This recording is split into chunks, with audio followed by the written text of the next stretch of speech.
নমস্কার বন্ধুরা, আজকে আলোচনা করব ভারতের কৃষিজ ফসল নিয়ে। আমাদের ভারতের বিভিন্ন ঋতু আছে, যেমন বর্ষাকাল, গ্রীষ্মকাল। তো সেই সকল ঋতুর উপর নির্ভর করে আমাদের ভারতে যে রকমের কৃষিজ ফসল উৎপাদন করা হয় সেগুলি এই চার্ট করে লিখেছি।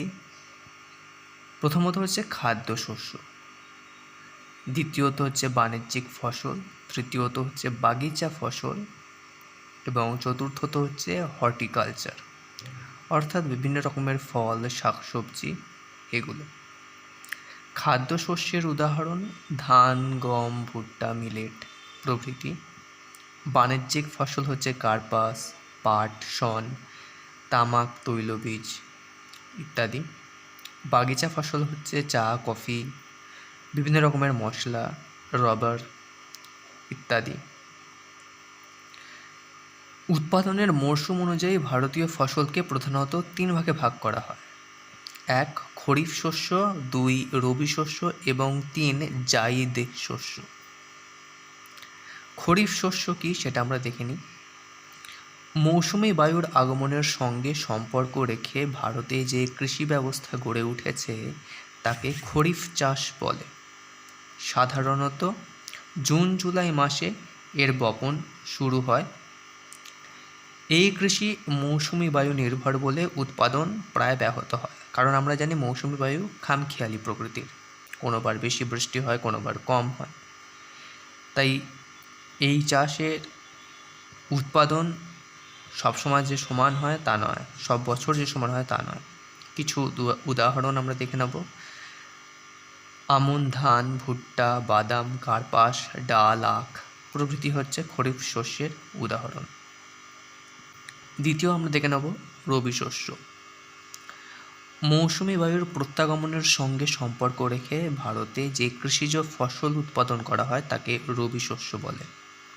সাধারণত অক্টোবর থেকে নভেম্বর মাসে এই ফসলের বপন শুরু হয় এবং শীতের শেষে ফেব্রুয়ারি থেকে মার্চ মাসে ফসল তোলা হয়। এই ফসল সম্পূর্ণ জলসেচ নির্ভর। এই স্বাভাবিক কারণে সেচ সেবিত অঞ্চলের পরিমাণ, সময়, সেচের জল পাওয়া প্রভৃতি ব্যবস্থার উপরে রবি চাষের সাফল্য নির্ভর করে।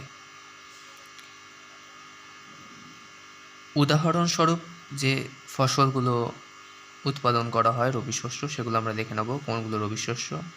গম, বোরো ধান, ছোলা, জোয়ার, আলু, বিভিন্ন শাকসবজি, তৈলবীজ এগুলি হচ্ছে রবি শস্যের উদাহরণ।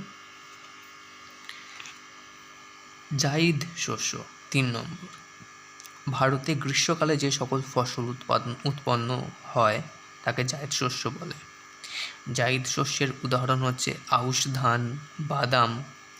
এই বাদাম আমরা দেখেছি খরিফ শস্য এবং জাইদ শস্যও বটে।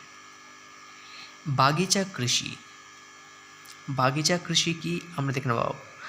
বাগিচা কৃষি হচ্ছে আমাদের ভারতের যে চা, কফি, মশলাপাতি এগুলো, তো এগুলো আমাদের ঔপনিবেশিক সময়ে বেশি করে উৎপন্ন করা হতো। তো এগুলোকে ওই জন্য বেশি গুরুত্ব দেওয়া হয়। এগুলো রপ্তানি নির্ভর। তো এগুলো বৈশিষ্ট্যগুলোতে আমরা আসছি, কিন্তু বাগিচা কৃষি কাকে বলে সেটা জানতে আমরা পড়ি। ক্রান্তীয় ও উপক্রান্তীয় অঞ্চলের প্রাচীন উপনিবেশ অধ্যুষিত রপ্তানি নির্ভর যে বাণিজ্যিক ব্যবস্থা গড়ে উঠেছে তাকে বাগিচা কৃষি বলে। এই যে চা, এগুলো কিন্তু ঔপনিবেশিক সময়েই বাণিজ্যিকভাবে চাষ করা শুরু হয় ভারতবর্ষে। তো তাই জন্যই ঔপনিবেশিক অধ্যুষিত কথাটি বলা অত্যন্ত জরুরি। বৈশিষ্ট্য পুরোপুরি রপ্তানি নির্ভর, এক্সপোর্ট হয় বিদেশে। দ্বিতীয়ত দ্রব্য প্রক্রিয়াজাত করার পর রপ্তানি করা হয়। তৃতীয়ত প্রাথমিক পর্যায়ে বিদেশি মূলধনের বিনিয়োগের ফলে এই কৃষি গড়ে ওঠে। চতুর্থত রপ্তানি নির্ভর বলে উৎপাদিত ফসলের মান উচ্চ হয়। এবং 5 বৈজ্ঞানিক পদ্ধতিতে বাণিজ্যিকভাবে ফসল উৎপন্ন করা হয়। উদাহরণ ভারতের চা, কফি, রাবার ও বিভিন্ন মশলা হলো বাগিচা ফসল। এগুলো জেনে রাখা অত্যন্ত জরুরি। আশা করি আপনারা প্রত্যেকেই দেখবেন এবং ভালো লাগলে দয়া করে এই চ্যানেলটিকে সাবস্ক্রাইব করবেন। ধন্যবাদ।